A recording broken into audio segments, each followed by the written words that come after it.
Alors, on a abordé dans cette première partie, on va dire, des apports, on va dire théoriques, mais ce n'est pas un gros mot de dire théorique, c'est-à-dire que pour que nous comprenions les enjeux, il faut bien que nous ayons accès à des informations et à des connaissances. Dans cette deuxième partie, on va être beaucoup plus sur le côté pratique, si vous voulez, et donc je vais pouvoir maintenant vous présenter Aurélie Mansart-Benazet, qui est diététicienne nutritionniste, qui accompagne la restauration scolaire dans la version bio de l'introduction des produits bio en restauration scolaire par le biais du collectif Le Pied dans le Plat dont elle est la présidente. Et c'est intéressant d'avoir un retour d'expérience parce que je vois, lorsque j'interviens quelquefois moi-même dans des lycées, je remarque deux choses. Si je pose la question aux jeunes, qu'est-ce qu'ils connaissent comme céréales et légumineuses? Généralement, ils répondent la purée, les pâtes, le riz. C'est à peu près tout, mais c'est ce que vous devez rencontrer, vous les chefs qui êtes dans la salle. Et puis le deuxième élément, c'est-à-dire que je suis surpris parfois de voir des diététiciennes qui sont là au bout de self. Et moi, naïvement, j'ai toujours pensé qu'elles étaient là pour faire de l'éducation nutritionnelle. Et je dis à l'une d'entre elles récemment, à Aurillac, je lui dis ça marche bien l'éducation à la santé, etc. Ah, elle dit moi, je fais surtout un contrôle de quantité alimentaire pour mon donneur d'ordre. Et je dis, mais qui est votre donneur d'ordre? Et puis je vous le donne en mille, c'est la société qui fournissait l'alimentation. Et du coup, avoir un retour d'une diététicienne, effectivement, qui accompagne in vivo et qui peut nous rendre compte un petit peu de l'application, des avantages ou des difficultés rencontrées, c'est intéressant. Merci Aurélie Mansart-Benazet. C'est bien d'avoir tenu tout ce temps, le temps que j'arrive à mettre. Bonjour à tous, donc merci pour l'invitation. Donc effectivement, moi je fais partie d'une association, le collectif Les Pieds dans le Plat. Donc on m'a demandé de mettre un peu les pieds dans le plat et de vous raconter ce qui se passe réellement sur le terrain quand on accompagne la restauration scolaire à introduire des menus autrement, on va dire. Donc pour nous, nos missions, c'est de proposer des menus qui répondent davantage à des enjeux de santé, à des enjeux sociaux en s'approvisionnant sur nos territoires et à des enjeux environnementaux en promouvant l'alimentation plutôt bio-locale. Donc, avec tout ce qu'on a entendu jusqu'à maintenant, moi je trouve que c'est génial parce qu'on avait quand même... en France, l'art de cloisonner, on avait l'agriculture d'un côté, la santé d'un autre côté, la cuisine encore d'un autre côté. Et aujourd'hui, on remet du sens, on remet du lien entre tout ça. Donc ça m'a beaucoup parlé, ce que vous avez dit tout à l'heure, parce que voilà, on remet du lien. Et même nous, quand on a commencé, ça fait presque 10 ans qu'on accompagne la restauration collective. Suite au Grenelle, en fait, on a été missionnés pour faire ces formations. Et au début, on ne travaillait pas trop avec les animateurs de terrain. Et aujourd'hui, on se rend compte que c'est là où ça pêche, ce qu'on a vu tout à l'heure. Moi, je le vis au quotidien. Et on a mis en place aussi un accompagnement avec ces animateurs, avec les cuisiniers, pour qu'ils aillent parler aux convives, expliquer ce qu'ils font, leur dire qu'ils sont là depuis 6 heures du matin à essayer de travailler des aliments de qualité, des aliments qui viennent d'un petit producteur local et que ça donne du sens à l'acte alimentaire, en fait. Donc, aujourd'hui, voilà, nous, on nous demande d'intervenir dans la restauration collective et on nous dit, il faut augmenter la qualité nutritionnelle parce que c'est vrai qu'on a privilégié l'hygiène de nombreuses années avec HACCP, etc. Et c'est bien, mais au détriment parfois de la qualité nutritionnelle. On nous demande de s'approvisionner en local bio. On nous demande de respecter quand même encore l'hygiène, de respecter la réglementation nutritionnelle, de répondre à des marchés publics, et tout ça à budget constant, voire à budget réduit. Donc, quel défi Quel défi Et c'est vrai qu'on se rend compte que qu'en cuisine, on est un peu perdu parce que, comme le disait Claude, on a eu des pratiques, on nous a appris à pratiquer d'une certaine façon et finalement aujourd'hui il faut un peu tout changer. Donc déjà la première notion là-dedans, c'est la notion de temps. ça ne se fait pas du jour au lendemain. Et ça, c'est vraiment important parce que quand on demande tout ça à des équipes en cuisine, ça fait peur. Ça fait peur, on ne sait pas par où commencer. Voilà, alors il faut prendre contact avec des producteurs locaux, il faut revoir ses menus, il faut faire attention au budget. Donc vraiment, la notion de temps est importante. C'est pour ça que nous, au départ, on a fait des formations ponctuelles et on s'est rendu compte que ça ne marchait pas tellement.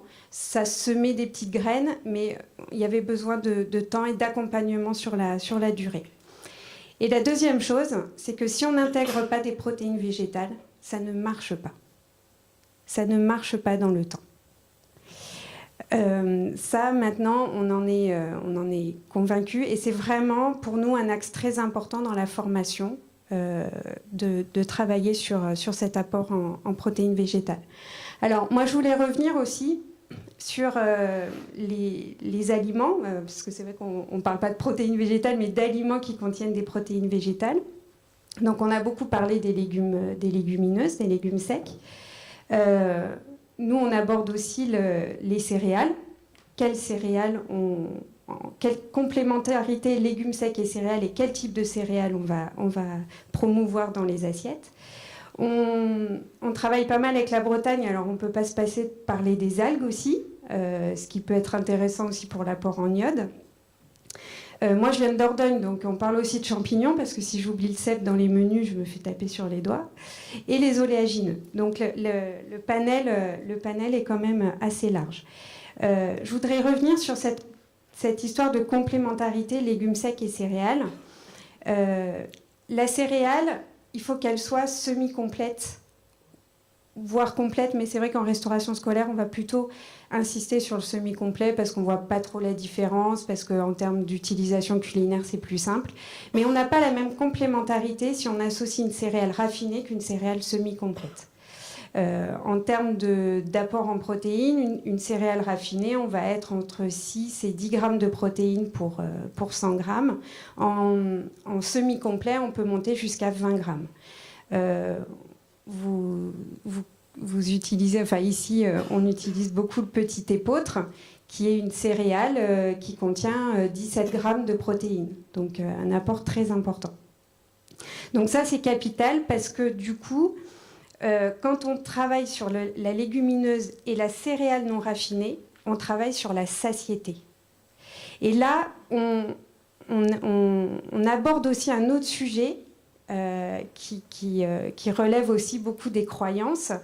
C'est qu'aujourd'hui, on a besoin d'avoir du volume, mais dans l'assiette, mais souvent au détriment de la qualité. Donc on a du volume avec beaucoup de calories vides, quoi. Dedans, finalement, c'est du volume dépourvu de nutriments. Donc nous, on essaye de remettre des petits volumes, mais hyper denses nutritionnellement et hyper rassasiants. Et ça change tout, justement, au niveau des plateaux, au niveau de la qualité servie dans l'assiette, etc. Quand on vous dit il faut réduire le grammage de viande, souvent, moi, j'entends qu'est-ce qu'on va mettre dans l'assiette et c'est ça, c'est parce que, comme l'ont dit plusieurs personnes, on a eu tendance, quand on réfléchissait à nos repas, à se dire qu'est-ce que je fais comme viande et qu'est-ce que je mets comme accompagnement. Là, c'est l'inverse. Qu'est-ce que je vais mettre comme accompagnement ? Autrement dit, on entend par accompagnement légumes, céréales, légumineuses, et éventuellement, est-ce que j'ai besoin de me mettre de la viande ? Donc, on travaille l'inverse. Et là, on est sûr de rien oublier en termes de famille d'aliments d'origine végétale. Quand on parle de protéines végétales, nous, on a un argument aussi, c'est de dire pourquoi on met de la protéine végétale ? C'est pour manger de la bonne viande. Parce qu'on ne peut pas, tout simplement à cause du budget, on l'a vu, je ne sais plus qui l'a dit, mais la viande de production locale, de qualité bio, etc., coûte excessivement cher. Donc si on en met tous les jours, on ne peut pas y arriver. Donc nous, on préfère en mettre moins, que ça soit de la bonne qualité, et à côté, on est obligé de mettre des protéines végétales pour répondre aux besoins en protéines. Alors, pour être un petit peu plus concrète, parce que vous voyez, je n'ai pas fait beaucoup de diapos, mais je vais faire. Voilà. Alors, je suis désolée pour la qualité du document. En fait, j'ai scanné et du coup, ça ressort pas très bien. Voilà. En fait, la semaine dernière, j'étais dans un restaurant scolaire. Donc, c'est un petit restaurant scolaire qui sert à peu près 120 repas jour. Donc, j'y vais pour démarrer un accompagnement d'introduction de produits bio locaux.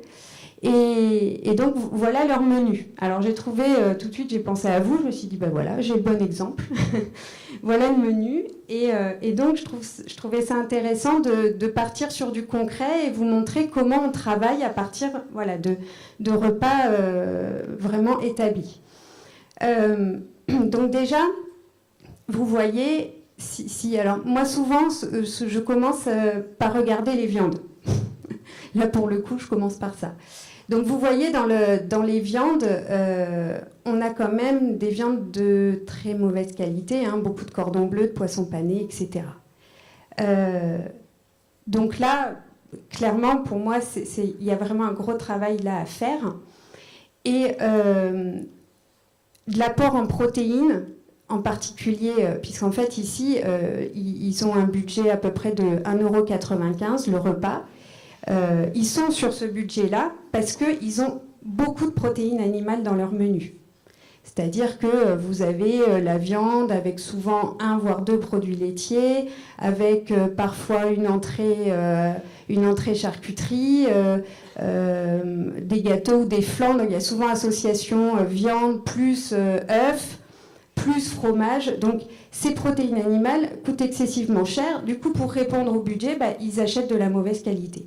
Donc ici, il n'y a aucun produit local. Tout est commandé, voilà, tout vient de loin, aussi bien les féculents que la viande, etc.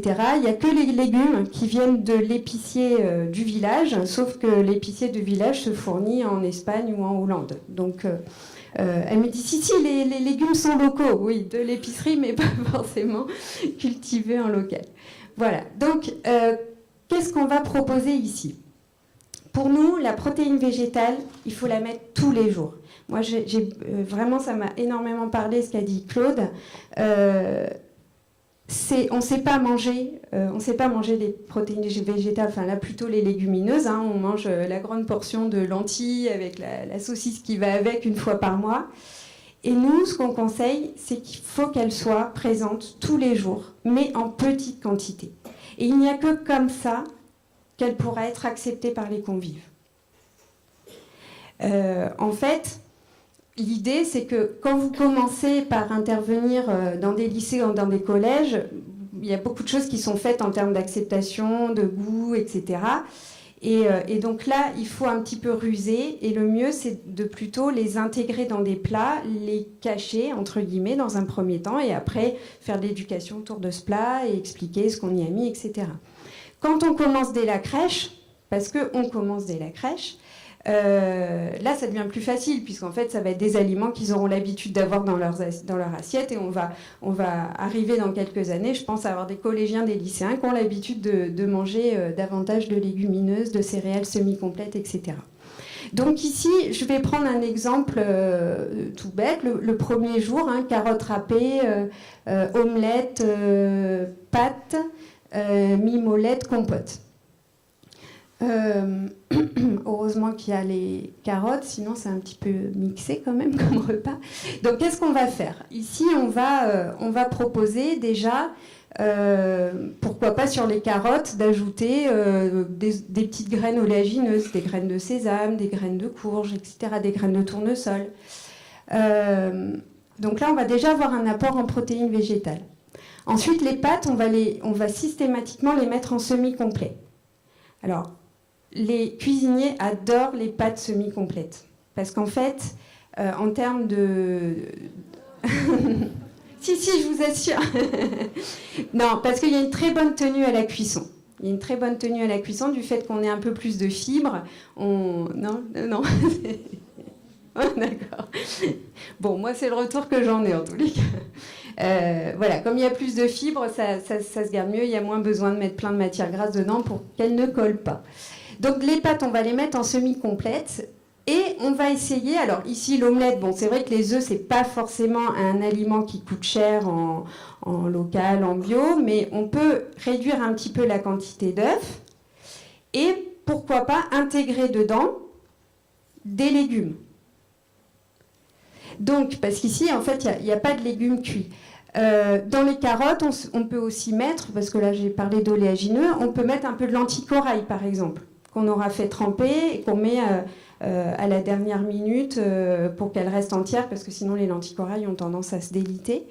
Voilà, donc on va mettre un petit peu d'oléagineux, un petit peu de lentilles corail, rajouter des légumes dans les œufs, donc peut-être mettre moins d'œufs. Alors du coup, on va peut-être pas proposer une omelette, mais peut-être un genre de tortilla. On va mettre du légume et après, on peut laisser le fromage et la compote. Je vais prendre un deuxième exemple. Si je prends par exemple la purée parmentier, alors voilà, un exemple de plat tout prêt. De plat complet. Il était peut-être tout prêt d'ailleurs. Et là, on peut se dire, finalement, il n'y a pas de viande apparente, donc pourquoi pas ce repas-là le proposer sans viande? Alors nous, on n'utilise pas le terme de végétarien, parce que dans végétarien, il y a tarien, donc ça ne donne pas très envie. On utilise le terme d'alternatif. Alors pareil, avant on disait semi-alternatif ou alternatif, maintenant on dit alternatif, que ce soit sans viande ou avec un petit peu de viande. Mais voilà, dans une progression comme ça vers plus de végétal, on peut se dire, on met de la légumineuse chaque jour et peut-être une fois par semaine, on propose un repas sans viande du tout. Pour proposer un repas sans viande du tout, il faut être sur des principes comme l'a montré Claude tout à l'heure, sur des plats complets. Et la purée parmentier, c'est intéressant. On peut mettre une base de légumes, on peut mettre du pois chiche, on peut mettre beaucoup de légumineuses dedans, même plusieurs types de légumineuses, la purée gratinée. Et là, on est sur un plat végétarien alternatif qui passera bien. On peut travailler aussi des réductions du grammage de viande, par exemple, sur tout ce qui est sauté. Donc là, vous avez le mardi 22 avec un sauté de porc, où là, on va diminuer le grammage du sauté, compenser par de la légumineuse, associer systématiquement une céréale semi-complète avec un légume pour avoir du volume, de la diversité, de la couleur dans l'assiette. Et dans ce cas-là, si on réduit la quantité du sauté, alors peut-être si on prenait des morceaux piécés à 60 grammes, on peut prendre des morceaux piécés à 30 pour que ça fasse un peu plus dans l'assiette. Mais en tous les cas, si on réduit cette quantité de viande, on peut mettre de la meilleure viande, de la viande locale, de la viande bio, et pas mettre de la viande industrielle. Alors, je vais terminer. Donc, voilà, on pourrait faire tout le menu comme ça, mais j'ai pas le temps. Je vais juste terminer par la réglementation nutritionnelle, parce que je pense que sinon vous allez me poser la question. Donc, effectivement, le GMRCN, vous savez que actuellement, il est obsolète. C'est-à-dire qu'on est en train de retravailler dessus. Nous, on fait partie, avec la FNAB, du groupe sur les protéines végétales. Donc, pour l'instant, il n'y a jamais eu de contrôle sur le GMRCN. Pour l'instant, il est obsolète et il y aura sûrement une version en 2017. Parce qu'effectivement, les recommandations de nutrition du GMRCN ne correspondent pas totalement avec ce qu'on demande aujourd'hui d'être sur du local, sur du bio, de mettre des plats sans viande, etc. On n'y arrivait pas trop finalement avec le GMRCN. Donc tout ça, ça va changer. J'espère que ça va changer favorablement. En tous les cas, c'est quand même un texte qui a été là pour limiter les plats industriels et je pense que c'était bien avec les fréquences. Mais c'est très difficile d'y répondre complètement quand on est dans cette démarche de protéines végétales, de bio, de local, etc. Ne serait-ce que par l'apport en fromage, quoi. La quantité de fromage qu'il faut mettre, le fait de ne pas comptabiliser le fromage dans le plat principal quand il y en a et de devoir le remettre après. Si on met tout ça avec des fromages fermiers, au niveau de tarif, on n'y arrive pas. Donc forcément, on prenait quelques libertés autour du GMRCN, mais bon, voilà, avec une garantie nutritionnelle, et à chaque fois, on avait une justification, parce que là, nous, on est sur du plus... Voilà, des aliments qui sont très denses nutritionnellement. Donc, par exemple, même par rapport au grammage, moi, j'ai travaillé dans des collectivités où on a mis en place des laitages fermiers, et du coup, on mettait la moitié, voire un tiers du grammage recommandé, tellement que les yaourts étaient denses et qu'en fait, sinon, ils partaient à la poubelle. Donc, pour nous, ce n'était pas logique aussi en termes de gaspillage alimentaire. Donc, on a pris quelques libertés avec le GMRCN, et je pense que quand on est dans cette démarche, et vous avez parlé tout à l'heure de saisonnalité, on ne peut pas...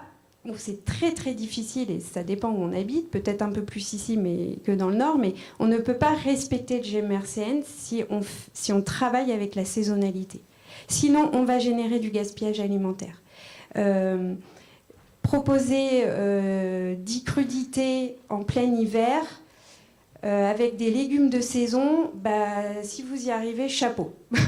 Chapeau. Donc, nous, on prend quelques libertés, c'est-à-dire qu'on met moins de crudités d'hiver, mais on va mettre des crudités, on va mettre des soupes avec des légumes produits localement, avec des légumineuses. Et pour nous, on se dit que le contrat, il est quand même rempli. Parce qu'on a remplacé une crudité, peut-être des tomates en plein hiver qui venaient de je ne sais pas d'où, par une crudité produite localement, dans laquelle on a mis de la protéine végétale, on a travaillé sur la satiété. Et voilà, et c'est suffisant. Et je pense que nutritionnellement, ça se justifie favorablement, quoi. J'ai fini là ? C'est fini le temps. Voilà, donc j'ai peut-être pas abordé tout, mais je vous laisserai me poser des questions si vous en avez. Merci à vous. Merci beaucoup.